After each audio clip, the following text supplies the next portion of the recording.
বিসমিল্লাহির রহমানির রহিম। আসসালামু আলাইকুম। হ্যালো গাইস, কিচেন হাউজে আপনাদের সবাইকে স্বাগতম। আশা করি আপনারা ভালো আছেন। আল্লাহর রহমতে আমিও ভালো আছি।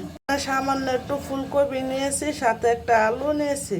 যাতে আপনাদের একটা মজার এক রেসিপি শেয়ার করব।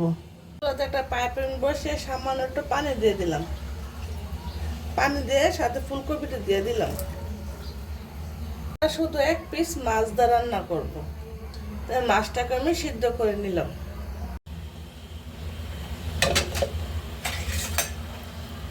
মাছও সিদ্ধ হয়ে গেছে, ফুলকপি সিদ্ধ হয়েছে। এখন আমি চুলা থেকে নামিয়ে নেব।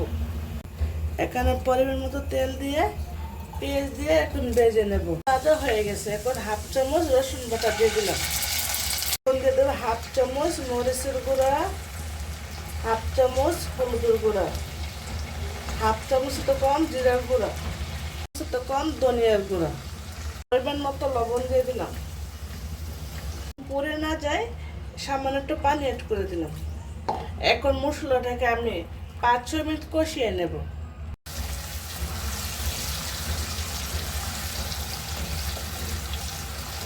কষানো হয়ে গেছে। এখন আমি সিদ্ধ করা ফুলকপি আলু দিয়ে দিলাম।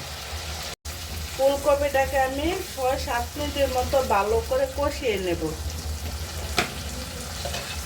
কষানোর জন্য ঢাকনাটা আমি ডেকে দিলাম 7-8 মিনিটের জন্য। 8 মিনিট পর আমি আবারও ফিরে আসলাম। ঢাকনাটা উঠে দেখে নেব কষানো হয়েছে কিনা। দেখেন মশলা কত সুন্দর করে কষানো হয়ে গেছে তরকারি। আলুগুলোকে একটু ভেঙে দেব।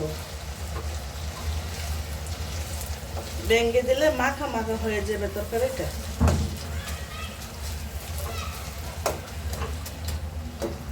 হয়ে গেছে।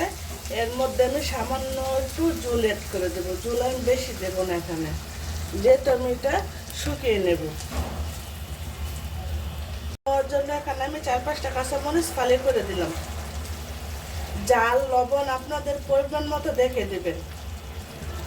আপনারা বাসায় অবশ্যই একদিন ট্রাই করে দেখবেন, অনেক ভালো লাগবে। মাছ আর সামান্য একটু ফুলকপি আর একটা আলু দিলে অনেক সুন্দর এক রেসিপি হয়ে যাবে। আপনার কাছে যদি আমার রেসিপিগুলো ভালো লেগে থাকে তাহলে লাইক আর সাবস্ক্রাইব করে দেবেন। এখনও যারা আমার চ্যানেলটা সাবস্ক্রাইব করেন না, নতুন, তাদেরকে বলছি আমার চ্যানেল সাবস্ক্রাইব করে দেওয়ার জন্য। আর যারা আমার ভিডিওগুলো সমন্বয় দেখেন তাদেরকে অসংখ্য ধন্যবাদ জানাই।